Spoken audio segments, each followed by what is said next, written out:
Hi all, Rick here with a video looking into the law of the void. There's nothing here.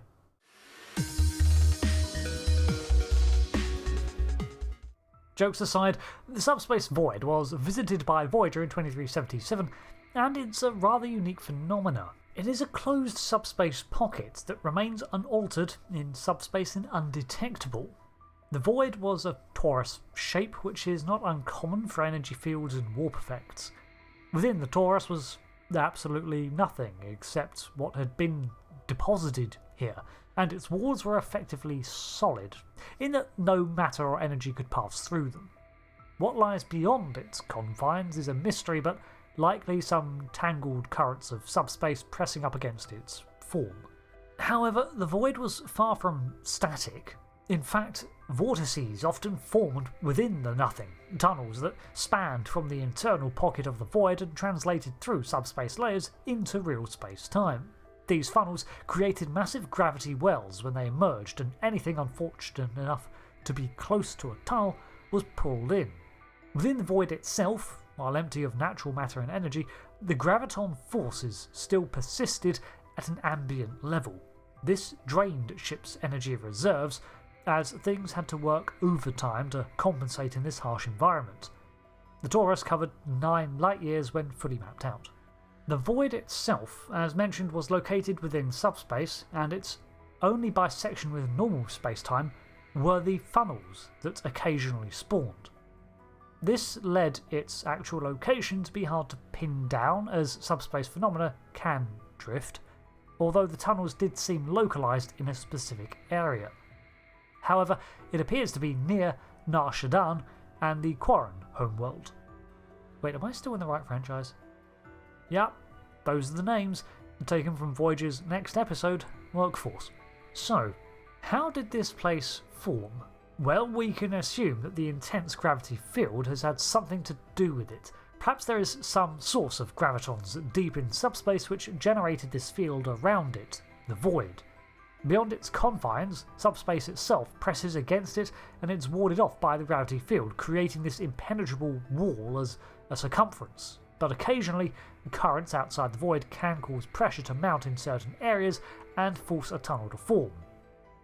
This is all speculation, but it is backed up by the fact that a tunnel only formed when the graviton forces reached a certain level. Then the field would momentarily inverse in that area, causing a geyser-like eruption, except that it was one of these apertures. The forces involved were colossal but predictable, always following the same pattern. Initially, the tunnel would form with a flow from the void outwards as the field reversed, but this was immediately followed by a return to normalcy when the tunnel reached regular spacetime. There, the reversion stopped, and the tunnel pulled itself back down along with anything nearby or within it. Again, like a geyser falling back to Earth or nature rushing to fill a vacuum. A strange thing, however, was that there appeared to be a species native to the void, or at least evolved now to survive here. One creature, dubbed Phantomi, was found within the atmosphereless wreckage of a hollowed-out warp core. Their method of communication was unknown, and they seemed to be able to survive in a vacuum for an extended period. A large lung capacity, ability to metabolize food over a long time, and other adaptations meant that these scavengers could hide for days, even in an uninhabited area, before sneaking around to find food.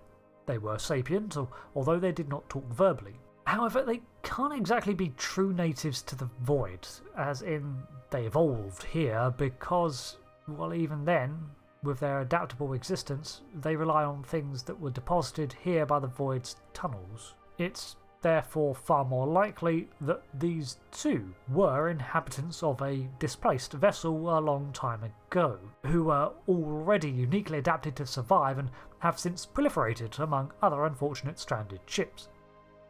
After Voyager was pulled into one of these in 2377, the crew soon devised a way out by forming a polaron modulator to compensate for the graviton stress that escape would cause. Then they, along with some other willing vessels, flew into one of these forming tunnels and warped out of the aperture with pinpoint timing to escape it before it reverted and collapsed again. This trick would be repeatable, if a ship had the adequate power and technology available. However, the odds of such an escape diminish with time spent in the void. This is because of the rampant piracy within the pocket. Vessels trapped here without acute sensors of a ship like Voyager had seldom been able to map out the void, let alone predict the vortex eruptions, and even if they did, they lacked sufficient power to make an escape.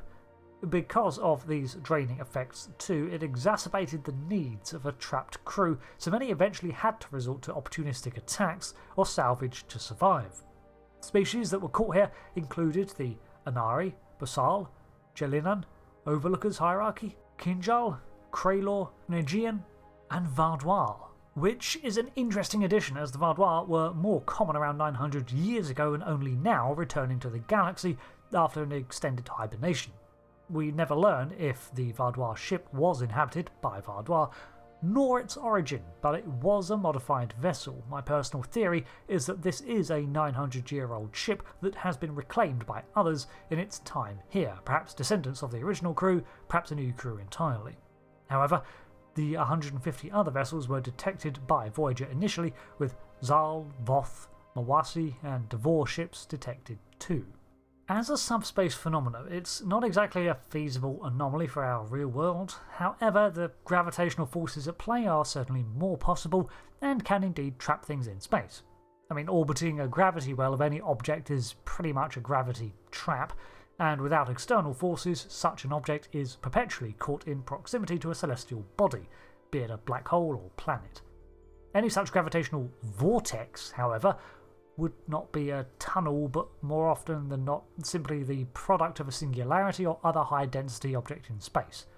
This would not form a tunnel or anything so fantastical as the void, but can form detectable waves with measurable effects.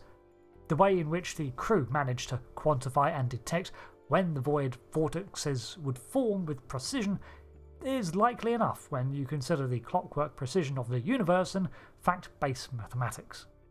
So, that covers the lore on this subspace void, which I'm clarifying as the subspace one because Voyager also encountered a second void, called it the Void, and found an indigenous species living there in Season 5's episode Night. I'll probably cover that too because it shares more in common with an actual stellar void, although even this one is given a sci-fi twist. Thanks for watching this breakdown on the Void. Until the next video, I've been Rick, thanks again, and goodbye.